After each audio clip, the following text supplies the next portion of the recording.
en nuestra vida a menos que la verdad sea la base y el fundamento de nuestra existencia. Y finalmente dijimos que la verdad fortalece el espíritu, la mente y también, como no, le hace un favor muy grande al cuerpo. Y finalmente terminamos compartiendo tres grandes verdades. Yo no sé cuántos de ustedes se acuerdan, pero yo dije que una de las verdades que quería compartir el domingo pasado es que la verdad se puede conocer, la verdad se puede experimentar, porque la verdad tiene nombre, y el nombre de la verdad es Jesús.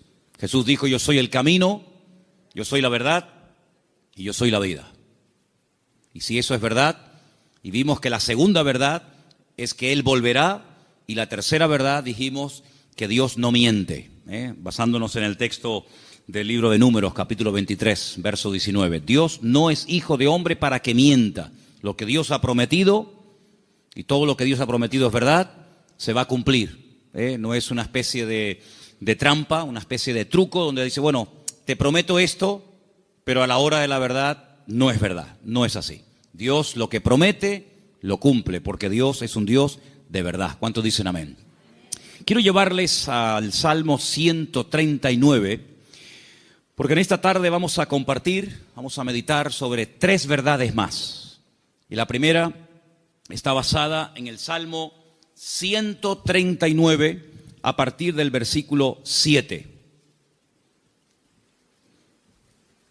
Es un salmo muy interesante porque encontramos en él tres atributos que son única y exclusivamente de Dios. No son atributos ni características del ser humano. Estas tres cualidades o características solamente las tiene Dios.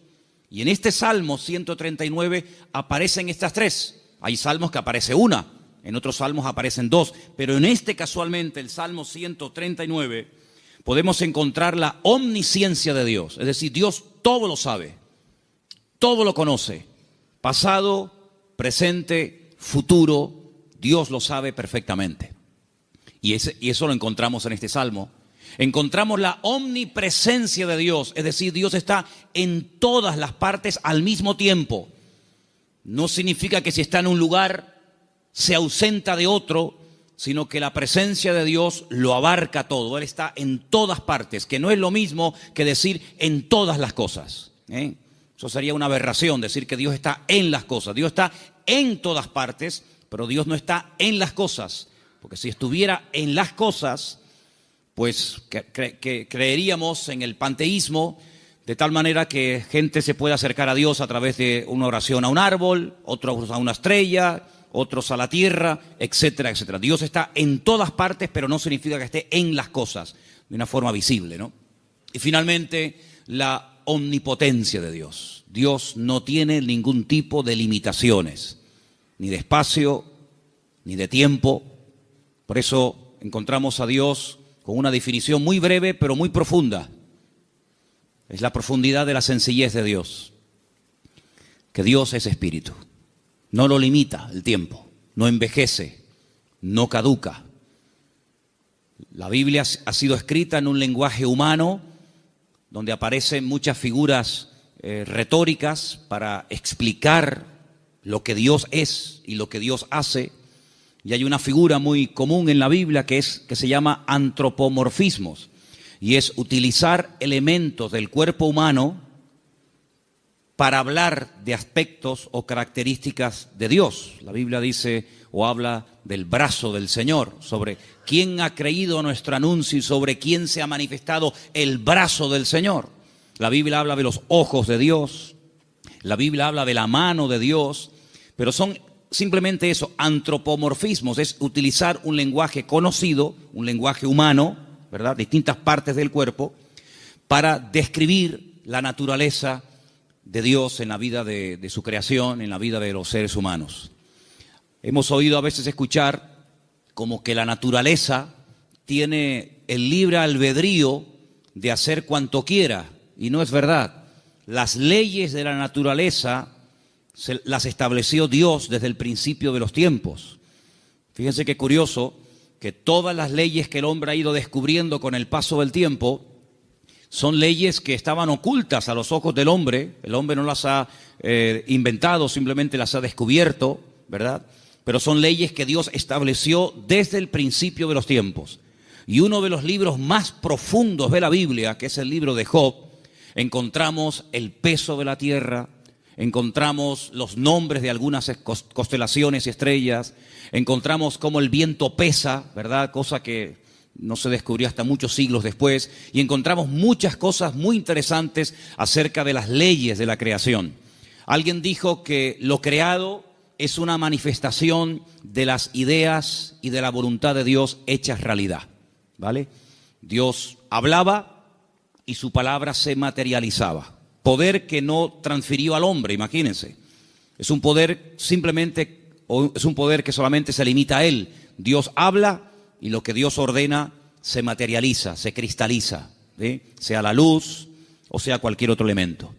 Ahora, en el Salmo 139 vemos estos tres atributos de Dios, repito, omnisciencia, omnipresencia y omnipotencia.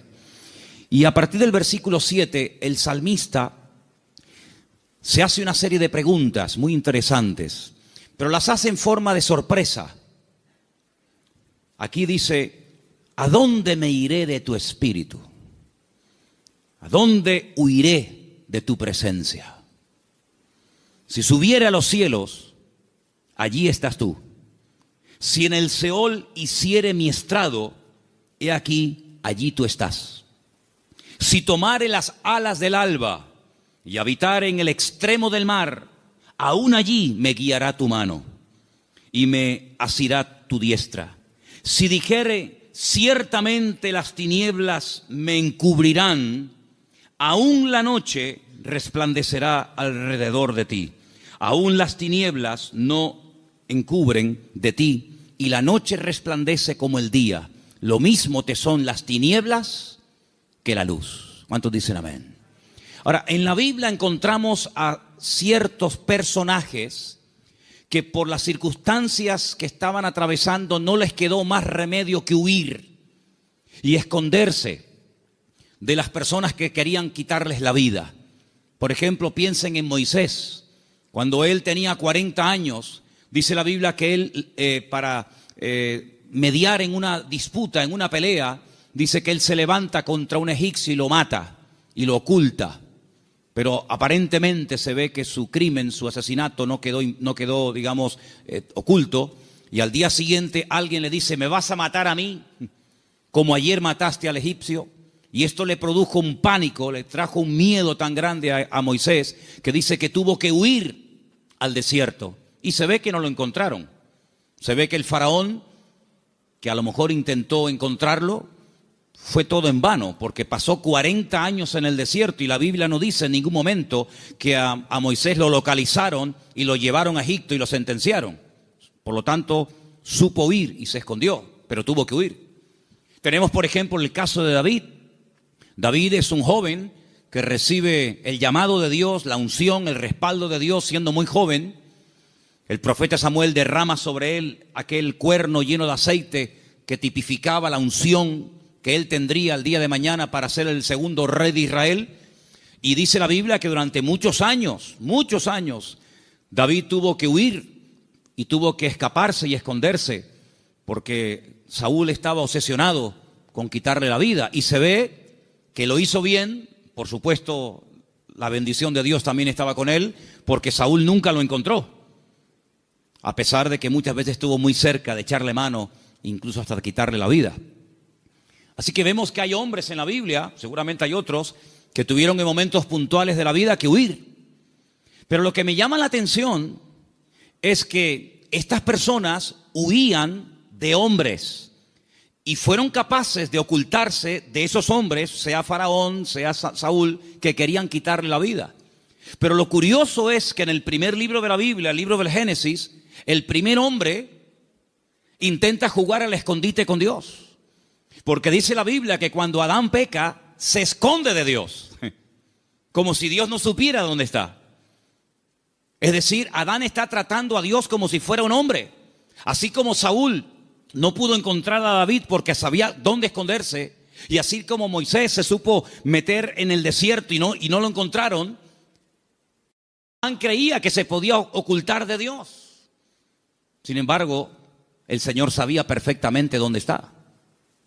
Me llama la atención que cuando leemos el libro del profeta Jonás, en el capítulo 1, dice la Biblia que él recibe un llamamiento para ir a predicar a una tierra extranjera, a la capital del imperio de Asiria. La ciudad se llamaba Nínive, pero él no quería ir, porque él sabía que si la gente se exponía a la palabra y se arrepentían, Dios los iba a perdonar. Y como él no quería que Dios los perdonara, sino que los castigara y los destruyera, pues dice, no voy a predicarles. Y como no van a tener la opción de arrepentirse, pues que se mueran. Y entonces dice que desciende a una ciudad que en la Biblia se llama Jope, pero que en la actualidad se llama Jaffa, y dice que toma un barco para huir de la presencia del Señor. Bueno, hay un momento en el que los marineros le preguntan, ¿qué haces aquí? ¿Cuál es tu nacionalidad? Y dice que los marineros se dieron cuenta de que él intentaba huir de la presencia del Señor. ¿Eso qué significa? Bueno, en ese momento, y hasta siglos más tarde, se creía que Dios donde estaba y donde Dios vivía y moraba era en Jerusalén, en el templo que estaba en el monte Moriah. Y cuanto más lejos me alejara de Jerusalén, y si encima me monto en un barco y me voy mar adentro, pues es como que la presencia de Dios la dejo atrás y Dios pues no me encuentra. Yo estaba leyendo hoy justamente el libro de Jonás y hay una canción que nosotros cantamos en la iglesia, parte del Salmo 118, que dice: desde la angustia invoqué al Eterno y Él me oyó. Y en la oración que Jonás hace desde el vientre del gran pez, pues dice la Biblia que él dice: desde la angustia invoqué al Eterno y Él me respondió. Así que el Salmo 118, Jonás lo sabía perfectamente, pero el 139 se ve que se olvidó. Porque el 139, el salmista dice: ¿a dónde me voy a esconder? ¿A dónde voy a huir de tu presencia? Vaya a donde vaya, sea hacia arriba, sea hacia abajo, sea a la izquierda o sea a la derecha, nunca podré huir de tu presencia, porque él tenía bien claro el concepto de la omnipresencia del Señor. ¿Cuántos dicen amén? Ahora, esta gente huía en el sentido negativo, pero hermanos, esto nos tiene que producir un gozo y una alegría a todos y a cada uno de nosotros enorme, inmensa. ¿Sabéis por qué? Porque vayamos a donde vayamos, no importa las circunstancias en las que nos encontremos, la presencia del Señor siempre, siempre estará a nuestro lado. ¿Cuántos dicen amén? No importa si te encuentras en una cárcel, allí el Señor sabe que estás. ¿O acaso nos hemos olvidado de que una noche bien tarde Pablo y Silas cantaban, los presos les oían, pero no solamente los presos les oían, sino que el Señor en el cielo también les oía, y dice que los liberó de una forma tremenda? ¿Cuántos dicen amén? Dice la Biblia que cuando estaba en la tempestad, al día siguiente, cuando llevan ya más de 20 días en ayuno, sin ver estrellas, sin ver sol, perdidos, desesperados en medio del mar Mediterráneo, se levanta el apóstol Pablo y dice: no tengan ningún temor, porque anoche estuvo en mi camarote el Señor y me dijo que si nos mantenemos unidos, nadie va a perder la vida. Luego lo vio en la cárcel y también lo vio en la tempestad. Pero también se acordó de que en el desierto había un viejito llamado Moisés, que hacía 40 años que había huido de Egipto, y el Señor lo encontró. Y el Señor sabía que en aquel pozo, aunque los hermanos se tapaban los oídos y no querían oír los gemidos y los gritos de José, la Biblia nos enseña que el Señor siempre estuvo con José en el pozo y posteriormente en la cárcel. No hay ni un solo lugar donde nosotros vayamos en esta vida donde el Señor no esté a nuestro lado, sino que incluso hay una promesa del Señor que nos dice: he aquí yo estoy con vosotros todos los días hasta el fin del mundo. Hoy estaba estaba echándome un rato la siesta y de repente, ¡pum!, me desperté como un resorte y me fui a mi oficina y empecé a escribir todo lo que me venía a la cabeza. Y fíjate, me venía a la cabeza cuando Elías, huyendo, otro que huye también, en este caso no de un rey, no de un faraón, sino de una mujer llamada Jezabel, la reina perversa, esposa de Acab, que quiere matarlo. Dice que salió corriendo, huyendo, para que Jezabel no pudiera matarlo. Y dice que se mete dentro de una cueva Y entonces dice que de repente se produce un terremoto tremendo, tremendo, a tal punto que dice que las rocas se parten por la mitad. Pero dice, Dios no estaba en ese terremoto. Más adelante dice que viene un viento huracanado espectacular, tremendo, que lo arranca todo. Y dice, pero Dios no estaba allí tampoco. Y al final, después de muchos, cosas de la naturaleza, dice que viene un viento apacible. Y él reconoce que en esa calma y en esa quietud estaba el Señor. Y me venía a la mente el capítulo 37 de Ezequiel, cuando dice que el Señor le permite ver un valle lleno de huesos secos en gran manera. Y dice que no se levantaban ni producían ningún temor porque no estaba el Espíritu de Dios dentro de ellos. Si como la Biblia dedica tiempo a decir dónde Dios no está, pero también la Biblia dice dónde Dios sí está. Por ejemplo, también apuntaba todas las veces que ocurren tragedias y desgracias en la vida. A continuación añade la Escritura y dice, pero el Señor estaba con José. ¡Qué maravilla! Hermanos, saber que nuestro Dios está con nosotros todos los días, ¿no te produce una alegría y una tranquilidad de saber que pase lo que pase y venga lo que venga y digan lo que digan, nuestro Dios está con nosotros porque es omnipresente? No hay que ir a un lugar específico a visitarlo, como durante siglos y generaciones tenían que hacer las 12 tribus de Israel, que 3 veces al año tenían que viajar cientos o miles de kilómetros para ir a Jerusalén a visitar y a celebrar la fiesta del Eterno, sino que el Señor ha prometido estar con nosotros en cualquier momento, en cualquier lugar, no importa si somos jóvenes, adolescentes, niños o ancianos, no importa si estamos en la iglesia, en la casa, en el trabajo, en un barco, en un avión, en un submarino, no importa. La presencia del Señor siempre estará a nuestro lado y eso significa que la protección del Señor siempre estará con nosotros. Esa es la primera verdad que quiero compartir con ustedes en esta tarde.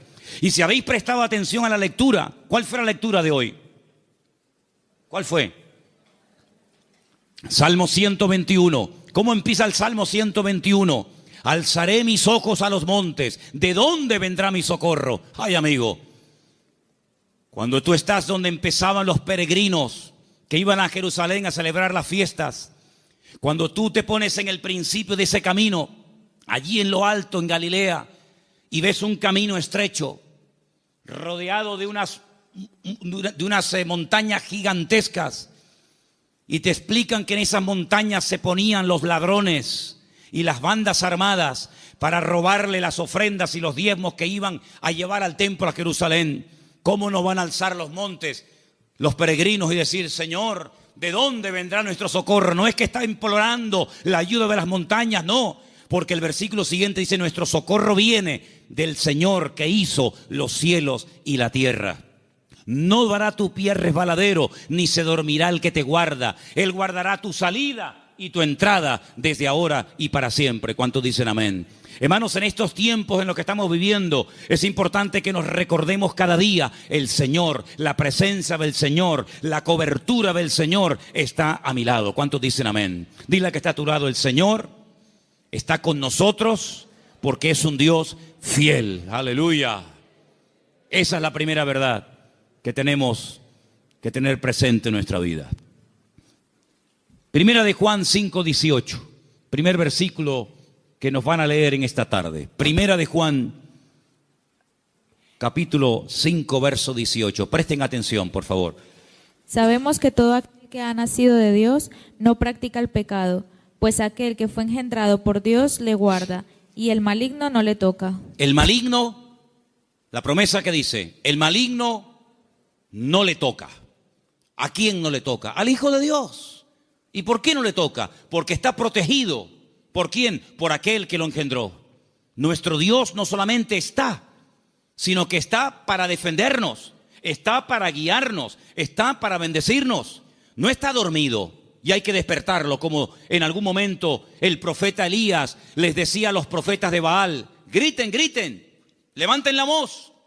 Tal vez vuestro Dios está de camino, o está dormido, o cansado, se ha ido de viaje, sino que nuestro Dios está a nuestro lado, pero no de una forma pasiva, indiferente, sino que está a nuestro lado para pelear nuestras batallas y defendernos. ¿Cuántas veces hemos mencionado el pasaje de cuando el profeta Eliseo, no Elías, Eliseo, se encuentra rodeado de enemigos y su criado Giesi se lo comenta y le dice: estamos rodeados, nos van a matar? Y el profeta Eliseo ora para que el Señor le abra los ojos espirituales a su criado incrédulo Giesi, porque le dice: más son los que están con nosotros que los que vienen contra nosotros. Y entonces él pudo ver por los ojos de la fe cómo la presencia del Señor estaba alrededor de aquella casa, y aquellos que venían a matarlos al final quedan ciegos y ellos los tienen que guiar hasta salir de la ciudad. Hermanos, ese es nuestro Dios, un Dios que ha prometido estar con nosotros todos los días. Estemos también nosotros con Él todos los días. ¿Cuántos dicen amén? Segunda y gran verdad que quiero compartir en esta tarde: el poder inmenso, ilimitado del nombre del Señor Jesucristo. Marcos capítulo 16, versículo 17 al 18. Presten atención, por favor. Y estas señales seguirán a los que creen. En mi nombre echarán fuera demonios, hablarán nuevas lenguas, tomarán en las manos serpientes, y si bebieren cosa mortífera no les hará daño. Sobre los enfermos pondrán sus manos y sanarán. Todo cuanto se menciona ahí con una connotación milagrosa, echar fuera demonios, hablar lenguas, orar por los enfermos, etcétera, etcétera, todo va precedido por el nombre de Cristo. En mi nombre, en mi nombre, en mi nombre. El Señor Jesucristo nos enseña en la palabra que cuando oramos los creyentes tenemos que orar en su nombre. Firme la oración. No oramos en nuestro nombre. No nos acercamos a Dios con nuestros méritos, sino que oramos en el nombre del Señor Jesucristo. Y en el libro de Filipenses, el capítulo 2, nos da una pincelada, una explicación del poder tremendo de ese nombre. Presten atención. Después de humillarse, después de despojarse de toda su gloria y dignidad, después de haberse hecho siervo y estando en la condición de hombre, se humilla hasta lo sumo y muere de una forma terrible, como era la muerte de cruz, y haciéndose obediente hasta la muerte. A continuación de eso dice: por lo cual Dios lo exaltó hasta lo sumo, a lo máximo, y le dio un nombre sobre todo nombre. Y ahora escucha versículo 10: para que en el nombre de Jesús se doble toda rodilla de los que están en los cielos, en la tierra y debajo de la tierra, y toda lengua confiese que Jesucristo es el Señor, para gloria de Dios Padre. El poder del nombre de Cristo, no somos conscientes de lo poderoso que es mencionar ese nombre. Los demonios huyen y tiemblan cuando se menciona el nombre de Jesucristo. Es un nombre de poder, es un nombre de autoridad. No hay nada ni nadie que se resista al poder del nombre de Cristo. Una vez escuché a un predicador que vino a Las Palmas hace muchos años. Había sido misionero en África, y un día no se le ocurre otra cosa más que ir a una tribu de caníbales. Y dice que mientras dormía en una choza durante la noche, hay un momento en el que él se despertó y ve a un caníbal con un garrote a punto de darle un palo en la cabeza y matarlo. Dice que fue algo tan rápido, no había tiempo para decir: hermano, vamos a orar, espérate un momentito. Dice que solamente dijo: Jesús. Solamente mencionó el nombre del Señor. Y dice que se le cayó ese garrote de la mano a este hombre y salió corriendo. Hermanos, hay millones de testimonios de personas que han sido sanadas, liberadas, salvadas, bendecidas y transformadas por el poder del nombre de Jesucristo. Es un nombre que tenemos que utilizarlo cuando oramos, cuando hacemos cualquier cosa: conducir, estudiar, trabajar, salir, entrar. Porque no solamente es una sugerencia, no solamente es una propuesta, una idea que les lanzo, sino que es un mandamiento bíblico. Vamos a leer en Colosenses 3:17. Fíjense cómo la Biblia nos enseña lo que estoy diciendo en esta tarde. Colosenses 3:17, por favor. Y todo lo que hacéis, sea de palabra o de hecho, hacelo todo en el nombre del Señor Jesús. Todo. Dando gracias a Dios, Padre, por medio de Él. Todo lo que hacéis, todo lo que habláis, hacerlo todo en el nombre del Señor Jesucristo. Cuando se monten en el coche a conducir, Señor, en tu nombre pedimos que nos traigas y que nos lleves de regreso a casa con tu paz y con tu bendición. Cuando vayas a un examen, cuando vayas a prepararte para hacer un examen o estudiar, Señor, yo me preparo, yo estudio, yo memorizo, pero yo pido que en tu nombre este examen salga bien, Señor. Cuando vas a trabajar o cuando vas a buscar trabajo, cuando vas a dormir, cuando vas a levantarte, todo lo que hacemos y todo lo que decimos, dice, hacedlo todo en el nombre de nuestro Señor Jesucristo. ¿Cuántos dicen amén? Y vas a ver cambios, vas a ver algo diferente en tu vida, porque ese nombre es un regalo, permítame la palabra, que Dios le ha dado al creyente, a sus hijos, a su pueblo, a su iglesia, para que lo use. El Señor Jesucristo le dijo un día a sus discípulos, no habéis recibido nada porque no os habéis atrevido a orar en mi nombre, pero a partir de ahora, todo lo que pidáis en mi nombre, os lo daré, para que mi Padre sea glorificada en esa petición. ¿Cuántos dicen amén? Así que esta es la segunda verdad que tenemos que interiorizar en nuestra vida. Tenemos un nombre, hermanos. Un nombre de autoridad en el cielo, en la tierra donde vivimos ahora mismo y aún debajo de la tierra. Un nombre que no tiene limitaciones de ningún tipo. Pues vamos a usarlo, porque la Biblia dice que es el regalo del Padre al Hijo, un nombre que es sobre todo nombre, para que en ese nombre se doble toda rodilla de los que están arriba en el cielo, en la tierra y aún debajo de la tierra, y toda lengua confiese que Jesucristo es el Señor, para gloria de Dios Padre. Dice también en un versículo que vamos a leer a continuación, en Proverbios 18:10, nos pone un ejemplo gráfico de la protección que proporciona el nombre del Señor, el nombre de Dios. Proverbios 18:10, por favor. Torre fuerte es el nombre del Señor. A Él correrá el justo y será levantado. Torre fuerte es el nombre de nuestro Señor, y a Él correrá el justo y será levantado. Leía en el día de ayer una historia cuando un tal Abimelech quiere matar a un montón de gente y dice que se dirige a la ciudad donde están las personas que él en un principio quiere aniquilarlas. Esto lo pueden ver en el capítulo 9 del libro de Jueces. Y dice la Biblia que en esa ciudad había una torre donde la gente de la ciudad, las mujeres y los niños se metieron, subieron a lo alto de la torre y allí se escondieron. Y dice que no les pasó nada.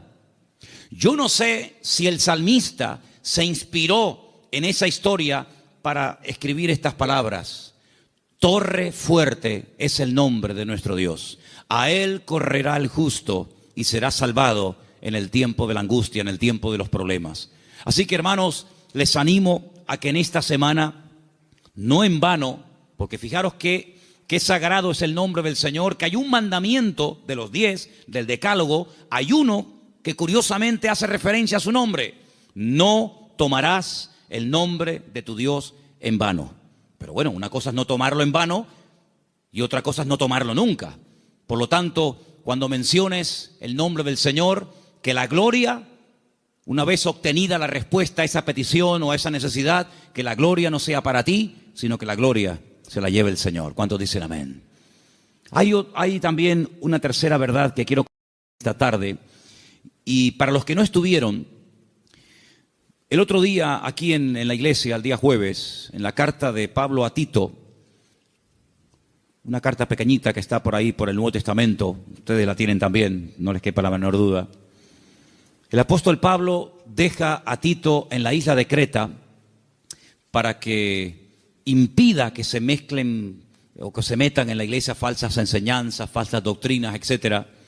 Y una de las cosas que el apóstol Pablo le decía a este joven pastor es que en la iglesia tiene que haber, a nivel de cuerpo, una sana doctrina y que el liderazgo, los ancianos que él iba a nombrar para que ocuparan cargos de responsabilidad en la obra, tenían que ser personas con una serie de características. Algunas eran prudentes, con paciencia, serios, sobrios, etc. Pero lo que me llamó la atención es que dice, y el liderazgo tiene que tener una fe sana. Bueno, literalmente dice que sean sanos en la fe.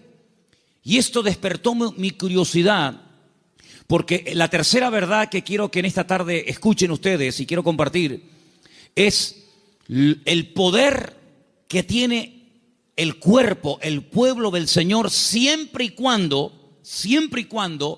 la fe de esa iglesia sea una fe sana.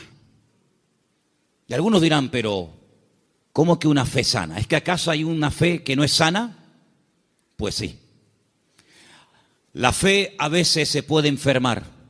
De hecho, vimos el jueves, repasamos un poco, que hay un momento puntual en el ministerio del Señor Jesucristo en el que algunos discípulos vienen y le dicen, Señor, nos ha pasado algo y queremos contártelo. Hemos entrado a una ciudad y no nos han querido recibir. No han sido hospitalarios, han sido fríos. Incluso nos han pedido que nos marchemos de la ciudad, que no quieren saber nada de ti, de tu ministerio, ni de tus palabras. Y le dicen ellos al Señor, y uno de ellos era nada más y nada menos que Juan. ¿Quién lo diría?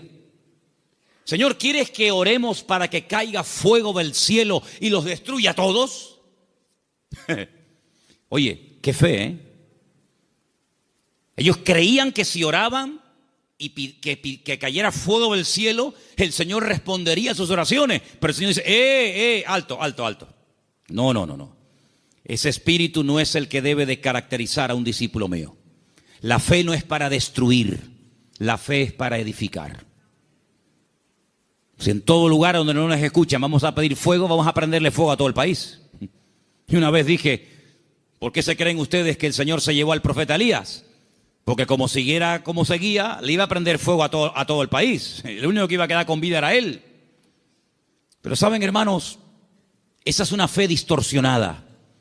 Es una fe mal encaminada. Es una fe que, como una especie de lámpara de Aladino, te crees que todo lo que pides tienes que recibirlo. Y no está basada en la razón, no está basada en la palabra, en el sentido común, sino está basada en una emoción, en un rechazo que sientes hacia una gente que no te ha querido escuchar. Y es una fe que no tiene nada que ver con una fe sana, que es la fe que tiene que tener el creyente. Es una fe totalmente distorsionada, una fe que no es la que yo quiero que ustedes tengan. Luego Pablo también hablaba de que había gente que tenía fe fingida. Fe fingida. Y Pablo dice a Timoteo, yo doy gracias a Dios que la fe que tú tienes no es fingida. Porque la fe que tú tienes primeramente la tuvo tu abuela y después se la traspasó a tu madre y ahora la tienes tú. Y dijimos que esa fe no fingida tiene que ver con una fe sincera, sin mezcla, sin hipocresía. Otra versión dice sin engaño, sin máscara. Hablamos también acerca de que hay fe, hay gente que tiene fe, pero es una fe muerta. Tienen fe, pero está muerta. ¿Y cuál es la fe muerta? La que no produce obras. Dice la Biblia, la fe sin obras está muerta. Por lo tanto, cuando vamos a este tercer punto y hablamos acerca de la protección sobrenatural que hay sobre nuestra vida y de lo indestructible que es el pueblo del Señor, para que eso se dé, tiene que haber una fe sana entre nosotros. No una fe rara, distorsionada, enferma, sino una fe puesta en las promesas y en la palabra de nuestro Dios. ¿Cuántos dicen amén? Y entonces esa fe va a traer estabilidad. Esa fe va a traer una revelación del verdadero Dios al cual tenemos que honrar, adorar y servir. Porque yo creo con todo mi corazón que la forma como oramos, la forma como nos planteamos nuestro estilo de vida, las decisiones que tomamos o no, es decir, todo lo que hacemos en la vida como creyentes gira en torno al concepto que tenemos de nuestro Dios. Es decir, si nuestro concepto de Dios está equivocado, por mucha fe que tengamos, no estamos actuando correctamente. Y volvemos al principio del mensaje de hoy. Jonás creía que había lugares donde se podía esconder de Dios y Dios no encontrarlo. Dice que él huía de la presencia de Dios, huía del llamado de Dios, de la responsabilidad. ¿Por qué? Porque no quería cumplir con el llamado de Dios. Y hace exactamente lo mismo que hizo Adán en el jardín del Edén: huir, esconderse de Dios. Y él creía que uno se podía esconder de Dios. Y él actuaba en base a esa creencia equivocada. Por lo tanto, es muy importante que nosotros nos preguntemos de vez en cuando, a la luz de las Escrituras, si la forma como yo estoy orando y pidiendo las cosas, si la forma como yo estoy viviendo mi relación con el Señor es una relación basada en una fe sana o en ideas distorsionadas y equivocadas. Porque hay personas que se imaginan que Dios, como acabo de decir, es esa especie de lámpara de Aladino que frotamos y Dios tiene que estar a mi servicio las 24 horas del día y Dios tiene que complacerme en todo lo que le pido y en todo lo que quiero. Y no es así. Hay momentos en los que puedes tener una fe tremenda y Dios decir a tu oración, no. Puede ser que tengas una sinceridad y un deseo tremendo de hacer algo para el Señor, genuino, bíblico, correcto, pero a ti no te corresponde hacer esa operación, hacer ese trabajo. Como por ejemplo el rey David, que quería construirle una casa a Dios. Y Dios le dijo, tú no la vas a edificar, la edificará la siguiente generación en la persona de tu hijo Salomón. Hay momentos en los que el mismo apóstol Pablo quería ir a ciudades a predicar el evangelio. ¿Será bíblico predicar la palabra? Por supuesto. Es un mandato del Señor, claro, ir por todo el mundo y predicar el evangelio. Pero también hay que decirlo que hay momentos en los que el Pablo quería ir a ciertos lugares a compartir y el Señor le decía, no, ahí no, en Bitinia no, bueno, pues me voy a Misia, no, ahí tampoco. Y uno dice, pero Señor, ¿no es tu voluntad ir a predicar a todas partes tu palabra? Sí, pero cada sitio y cada persona tiene su momento y tiene su lugar. Y ahora no es el momento de ir aquí, ahora es el momento de ir allá. Y Pablo, que era sensible a la voz del Espíritu, Pablo, que era una persona que se dejaba tratar y moldear, pues no era un niño caprichoso con la pataleta que cuando no le das la chupeta se pone a montarte un lío tremendo, sino que decía, bueno, pues si no es por aquí, será por allá. En otras palabras, no se venía abajo, no se derrumbaba, no se desanimaba, sino que él seguía probando, hasta que al final encontró el lugar idóneo donde el Señor quería llevarlo y usarlo. Por lo tanto, es muy importante que la iglesia interiorice esta verdad. El Señor nos quiere usar. Tenemos que cumplir con nuestras responsabilidades. Por supuesto que sí. Pero ¿estaré yo preparado para eso que quiero hacer? La Biblia nos enseña que cuando José era un joven, ya él sabía lo que Dios quería hacer con su vida. Yo creo que pecó un poco de imprudente. Abrió su corazón a sus hermanos. Tal vez lo mejor hubiera sido abrírselo solamente a su padre. Pero él le abrió su corazón a sus hermanos, le contó los sueños que había tenido y se buscó la ruina de su vida. Bueno, después al final, lógicamente, sabemos que el Señor utilizó todo aquello y lo convirtió en algo positivo, ya lo sabemos. Pero hermanos, él tuvo que esperar desde el momento que recibe la revelación de la voluntad de Dios para su vida, hasta que él ve que eso se cumple, pasaron muchos años, pasó mucho tiempo. ¿Por qué? Porque el Señor tenía que tratarlo, y tenía que prepararlo, y tenía que capacitarlo. Y lo tuvo que hacer pasar por situaciones terribles, pero en todas y en cada una de ellas aprendió lecciones que lo marcaron para toda la vida. Y cuando llegó el momento, el Señor lo levantó y el Señor lo utilizó. Por eso, amados hermanos, ¿en qué momento, en qué etapa del camino te encuentras? Sin embargo, cuando le escribe el apóstol Pablo a Timoteo, le dice: Timoteo, Dios no nos ha dado espíritu de cobardía. Probablemente estaba pasando por un momento de temor frente a semejante responsabilidad. Pablo dice: Dios no nos ha dado espíritu de cobardía y no te tienes por qué avergonzar de mis cadenas. Cuando te pregunten dónde está tu apóstol Pablo, dónde está el fundador de la iglesia, no te avergüences de mis cadenas, da testimonio de ellas. Y te recuerdo que tienes que cumplir con tu ministerio. Y te recuerdo que tienes que predicar la palabra a tiempo y fuera de tiempo. Y te recuerdo que tienes que cuidar tu salud. Y te recuerdo que no le des lugar a los comentarios de la gente que te menosprecian por la edad que tienes, etcétera, etcétera, etcétera. En otras palabras, ¿por qué le exige que sufra? Sufre, pelea, predica, con ganas y sin ganas, a tiempo y fuera de tiempo. ¿Por qué? Porque sabe que está en una etapa de la vida en la que a él se le puede exigir, pero a otras personas Pablo no les exigía tanto. ¿Por qué? Porque no habían llegado al nivel y a la madurez que Pablo entendía que Timoteo ya tenía. Por lo tanto, en base a tu conocimiento, en base a tu madurez, en base al desarrollo que tú tienes en el Señor, se te exigirá más o se te exigirá menos. Pero todo creyente que forme parte del cuerpo de Cristo, el cual llamamos iglesia, tiene que asumir las responsabilidades que le corresponda. Y yo, por ejemplo, en esta tarde, tengo aquí una pequeña lista de cosas en las cuales todos sí podemos, a pesar de que lleven poco tiempo o mucho tiempo, todos sí podemos cumplir con ellas. Por ejemplo, con la puntualidad. Yo doy gracias al Señor de que en esta iglesia, salvo raras excepciones, siempre se empiezan los cultos a su hora. ¿Sí o no? ¿No? ¿Dicen que no? Hemos estado en algunas iglesias donde el culto se ha empezado media hora tarde. Y durante la predicación aún sigue entrando gente. Y decirnos a algunos miembros de la iglesia, en esta iglesia siempre ha sido así. Es imposible empezar un día a tiempo. Bueno, yo doy gracias al Señor de que por lo menos en eso no somos malos, ¿no? Sino que generalmente solemos ser puntuales.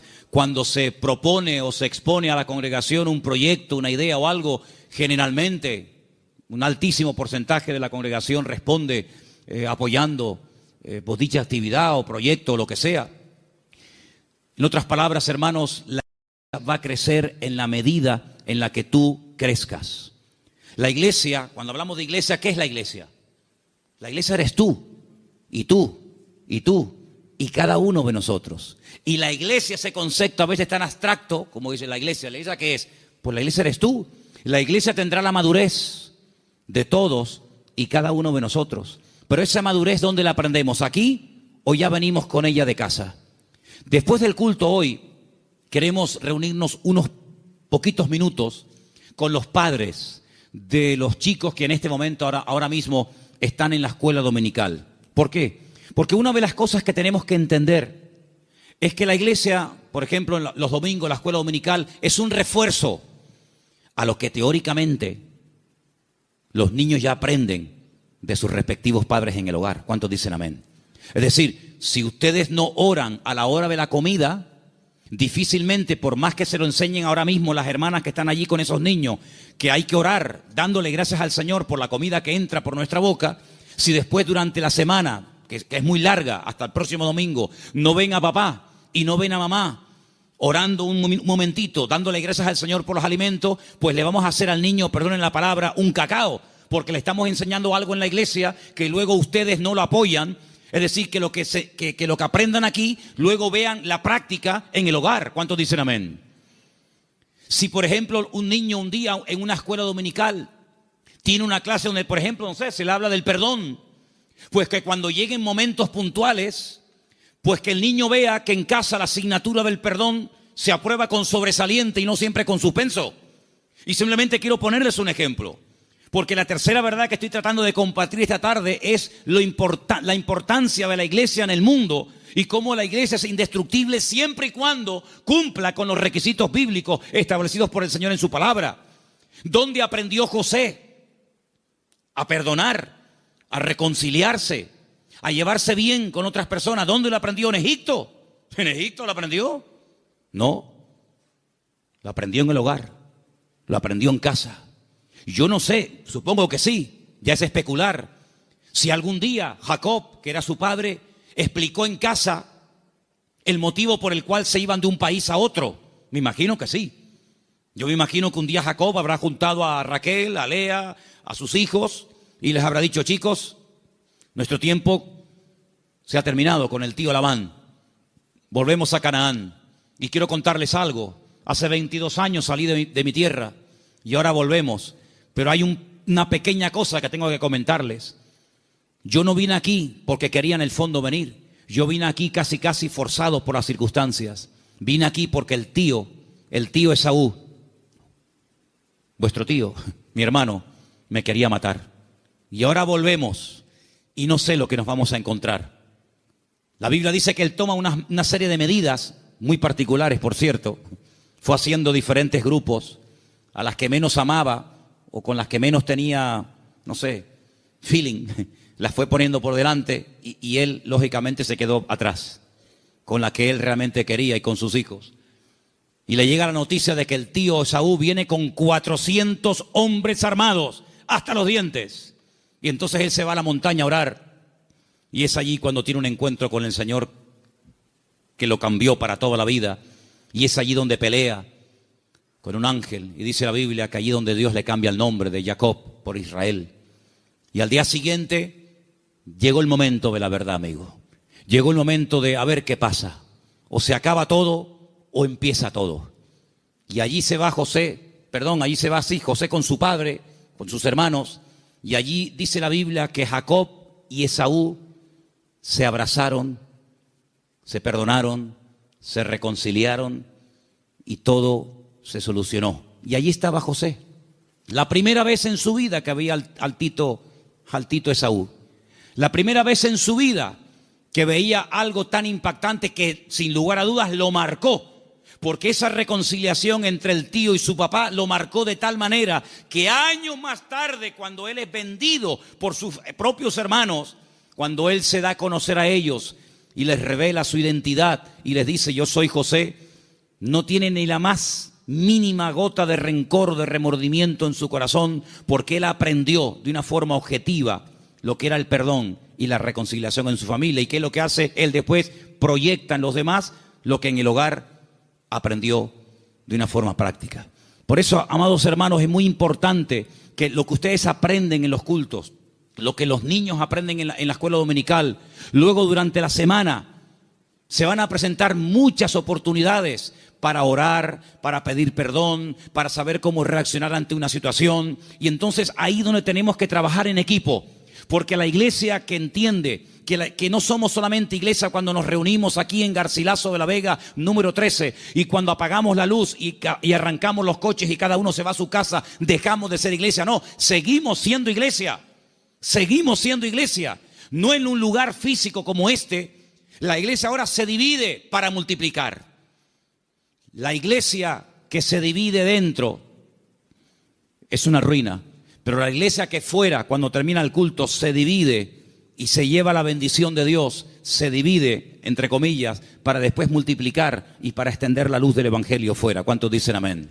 Por eso es muy importante que nosotros nos preguntemos y nos analicemos de vez en cuando cómo va el nivel de nuestra fe. Quiero ponerles un pequeño ejemplo de la Biblia, donde dice la palabra que un padre desesperado, un padre con un problema con un hijo que nada ni nadie puede solucionar, fue un día con toda la fe y con toda la sinceridad del mundo a pedir ayuda al Señor, pero el Señor no estaba. La Biblia dice que el Señor había pasado la noche en oración con 3 de sus discípulos en la montaña. Pero bueno, ya que estoy aquí, aprovecho para que por lo menos los discípulos del maestro oren por mi hijo, y fue un fracaso. No resultó. La palabra dice que cuando el Señor baja de la montaña, este padre va al Señor por fin y le dice: he traído mi hijo a tus discípulos y no han podido hacer absolutamente nada. Si tú puedes hacer algo. Increíble. Y el Señor le dice: si tú puedes creer más bien. Y es cuando pide ayuda: Señor, ayuda a mi incredulidad. Menguó en la fe. En unas horas la fe pasó de creer que mi hijo tiene remedio a decir: si puedes hacer algo. Eso no es una fe sana. La fe sana es la que aguanta la prueba. La fe sana es la que se extiende. La fe sana es la que sabe reaccionar cuando dice el Señor no. Porque cuando dice el Señor sí, la fe se amolda y se adapta muy bien. Pero cuando el Señor dice no, es donde verdaderamente se prueba la fe. Por eso dije el jueves, y quiero volver a repetirlo porque para mí fue algo muy importante. Y es que una fe que no va acompañada de paciencia se convierte en tormento. Por eso hay gente que dice: yo he orado, y como tú dices, Manolo, en el nombre de Cristo, y tengo fe, y lo creo, y además creo que es bíblico lo que estoy pidiendo, pero Dios no me responde. Pero es que la fe sin paciencia se puede llegar a convertir en un tormento. Por eso una fe sana es la fe que va acompañada de paciencia. Y de ahí que el salmista diga, y volvemos a mensajes de la semana pasada: encomienda al Señor tu camino, confía en Él y Él hará cuando lo crea oportuno. ¿Cuántos dicen amén? Por eso la iglesia, claro que es indestructible. Hay promesas que las puertas del infierno no prevalecerán contra el pueblo de Dios. Pero siempre y cuando el pueblo de Dios se mantenga alineado y siempre y cuando el pueblo del Señor tenga ese mismo sentir. Permítame llevarles al libro de Filipenses, por favor. En la carta del apóstol Pablo a los Filipenses, y mientras la buscan, decirles, amados hermanos, que esta carta se escribió desde la cárcel en Roma. En el capítulo 4 de la carta de Pablo a los Filipenses,